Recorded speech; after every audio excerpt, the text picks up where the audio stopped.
Há milênios, emergiu nos palcos da história humana um personagem enigmático, brevemente revelando-se e desaparecendo, tornando-se uma das figuras menos mencionadas e mais misteriosas do Antigo Testamento. Melquisedeque, o rei sacerdote de Salém, desempenha um papel fundamental na compreensão de conceitos-chave na Bíblia, sendo sua presença um elo intrigante que se estende por séculos. Quem é, então, esse personagem misterioso?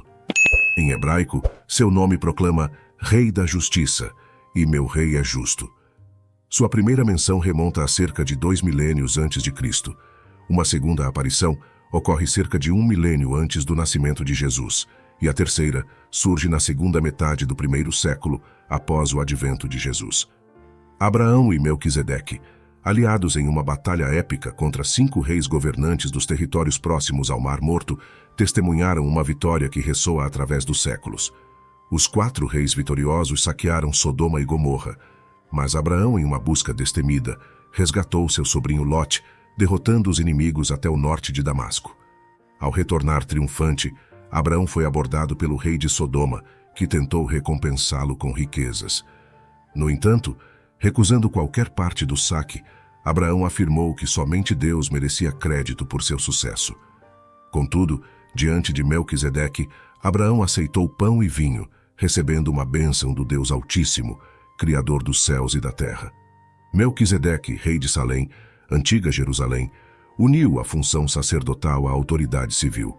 Abraão reconheceu essa figura única ao oferecer o dízimo de seus tesouros conquistados na batalha. Enquanto o rei de Sodoma buscava os despojos da guerra, Abraão recusou, jurando diante do Senhor que não aceitaria nada que pudesse ser interpretado como enriquecimento. Esse homem, identificado no Salmo 76 como tendo seu tabernáculo em Salém e morada em Sião, permanece cercado por mistérios. Sua origem, como ele chegou a Canaã, como se tornou um adorador e sacerdote do verdadeiro Deus, permanecem envoltos em sombras. Uma certeza permanece. Melquisedeque estava lá, histórica e singularmente combinando autoridade religiosa e civil. Em uma época em que a fusão de ambos os papéis era proibida, ele se destaca como uma figura única, uma peça fascinante no quebra-cabeça da história divina.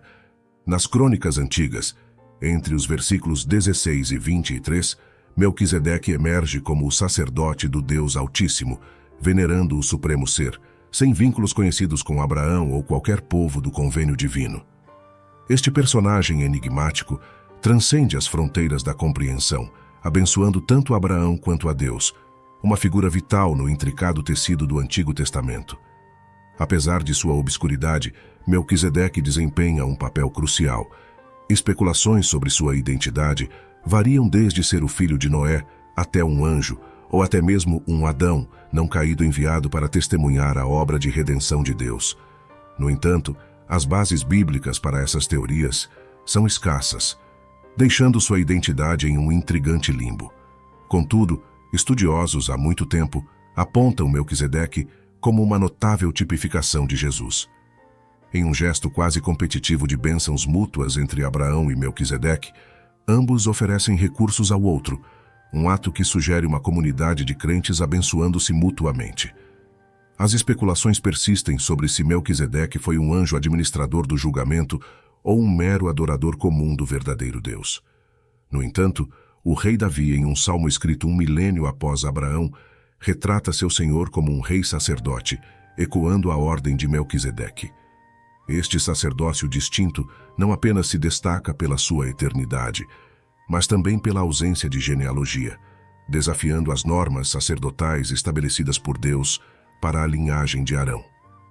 A ordem de Melquisedeque, firmada por um juramento divino mencionado 5 vezes no livro de Hebreus, redefine o conceito de sacerdócio, tornando-o real, efetivo e eterno.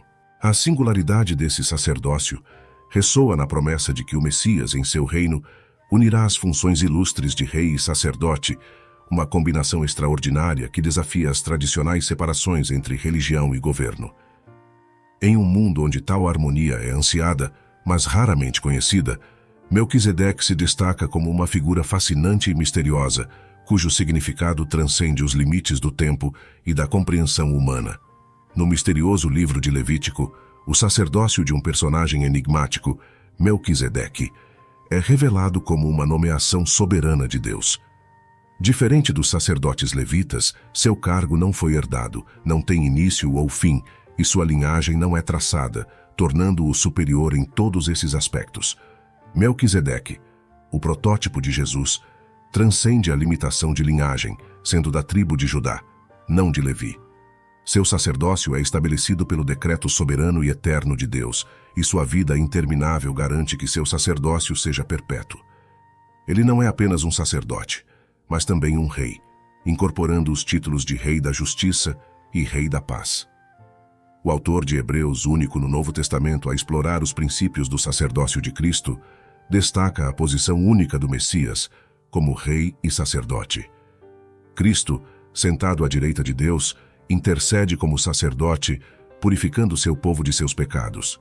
O sacerdócio de Melquisedeque, mencionado em Hebreus 6 e 10, representa uma ordem superior à levítica, ressaltando a necessidade de um sacrifício único e suficiente. Cristo, segundo a ordem de Melquisedeque, oferece-se uma vez por todas, proporcionando reconciliação entre Deus e a humanidade.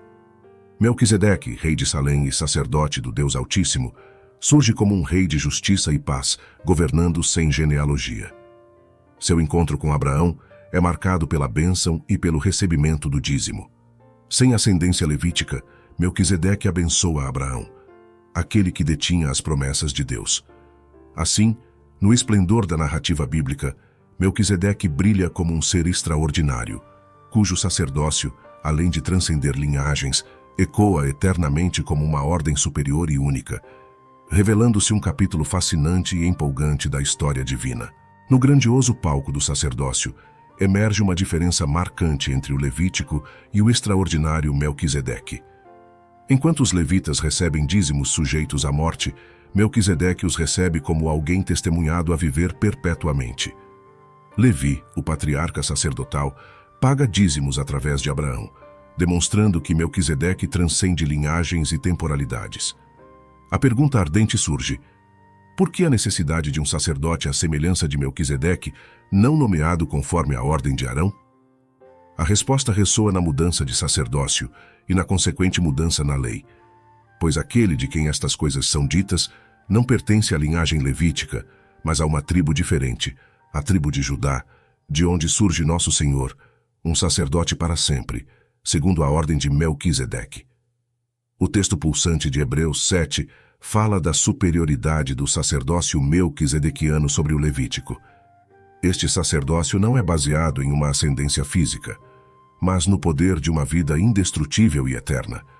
Deus testemunha sobre Jesus: tu és sacerdote para sempre segundo a ordem de Melquisedeque.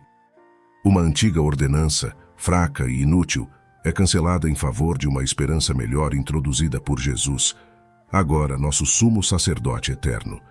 Ele é designado com um juramento, tornando-se a garantia certa de uma aliança superior que não será substituída ou anulada. Enquanto os sacerdotes levíticos eram impedidos pela morte, Jesus mantém seu sacerdócio permanentemente, pois vive para sempre. Este sumo sacerdote, perfeitamente adaptado às nossas necessidades, santo e exaltado, realizou um sacrifício voluntário de uma vez por todas. Diferentemente dos sacerdotes levíticos, ele não precisa realizar sacrifícios diariamente, pois o fez de uma vez por todas. Ele não sacrifica por seus próprios pecados, pois é sem pecado. Assim, em um espetáculo de graça e poder, Jesus, nosso sumo sacerdote, se destaca, oferecendo salvação completa, perfeita e eterna àqueles que buscam Deus por meio dele.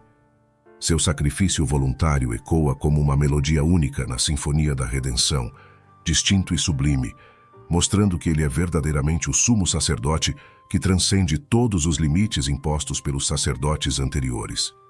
Jesus, em sua incomparável graça, ofereceu-se como o sacrifício supremo em favor do povo.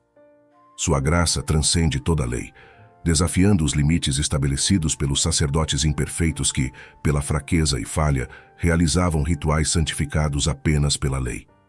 Agora, o Filho, aperfeiçoado para sempre, é nomeado como sumo sacerdote pela palavra do juramento de Deus, como proclamado no Salmo 104. As implicações dessa mudança são extraordinárias. O antigo modo de realizar funções sacerdotais já não se compara ao novo, pois agora temos um sumo sacerdote divino e eterno. Tentar replicar as práticas antigas seria tolice diante da grandiosidade do presente, onde buscamos prosperidade e plenitude em todas as áreas da vida. Prepare-se para uma jornada de crescimento e plenitude como nunca antes, pois a graça de Jesus abre portas para uma vida verdadeiramente abundante.